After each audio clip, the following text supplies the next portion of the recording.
Now, I mentioned earlier that those who understand ultimate reality don't experience emotion. These are the wise, those who realize that everything is ultimately the non-dual nature of ultimate reality, wherein there are no inherent boundaries, but all is of one nature. The reason that emotions don't arise for them is because they have allowed this information to dramatically alter their self-concept, their self-image. They no longer hold the belief that one exists as something intrinsically discrete.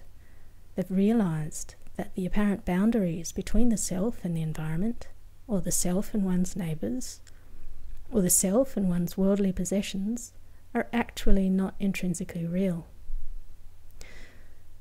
Note, I'm not saying that the wise stop having dualistic conceptualizations altogether.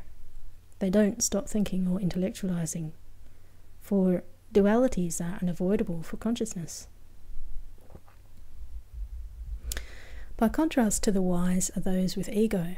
The ego does more than have dualistic conceptualizations. It deeply believes in the boundaries that dualities could create. It's the false self, the false self-concept, the false self-image that the wise have discarded.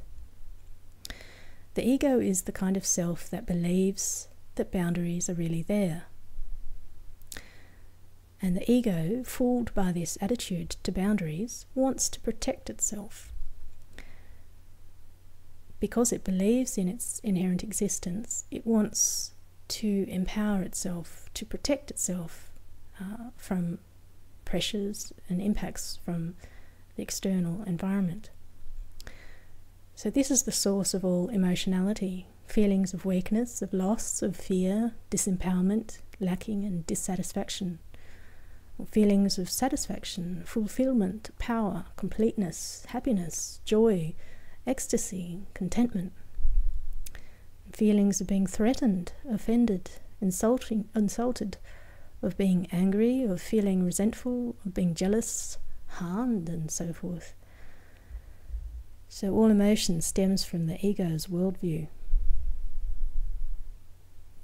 The main objective of enlightenment is understanding the nature of ultimate reality, seeing the one rather than the many, and getting control over the ego habit.